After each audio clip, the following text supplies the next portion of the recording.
Tonight, a marketplace in Sudan's capital rocked by artillery fire, the area teeming with civilians. The blast killing at least 18 people and injuring hundreds more.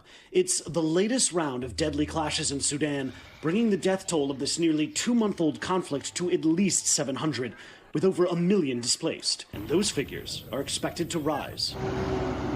It's the civilians caught in the crossfire who are left to pick up the pieces yet again.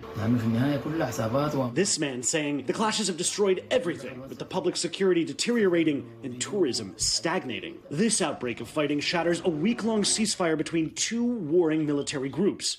One resident saying, there is no ceasefire. The ceasefire agreement is a dead letter. The daily life of ordinary people was disrupted. The fragile peace talks brokered by the U.S. and Saudi Arabia were supposed to be extended another 5 days to allow humanitarian access to the region. But Sudan's army suspended their participation this week, blaming their enemies, a rival paramilitary group, for their lack of commitment.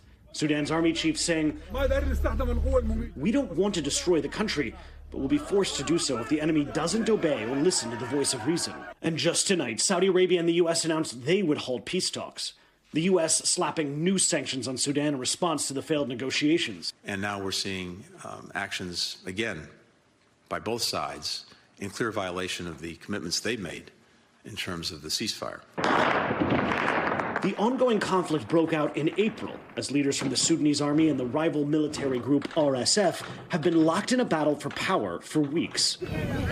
The brutal fighting has wrought havoc on the country, leaving millions without food, water, or shelter. Before the crisis, it was already a significant humanitarian need, and now we're estimating 25 million people in dire need of humanitarian assistance, 13 million of whom are children. And the fighting has thwarted humanitarian efforts to provide aid to these vulnerable civilians. We've had looting of our offices in the Darfurs and some of our warehouses. So it's really been a battle to save our supplies and make sure they are in the safe hands of the children who need them. But as aid efforts falter and the death toll climbs, the best hopes for peace are continuing to fail.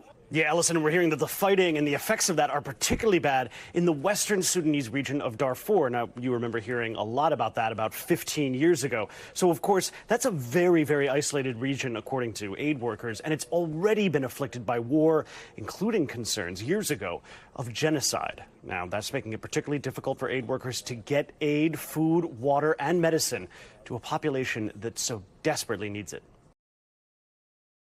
Thanks for watching our YouTube channel. Follow today's top stories and breaking news by downloading the NBC News app.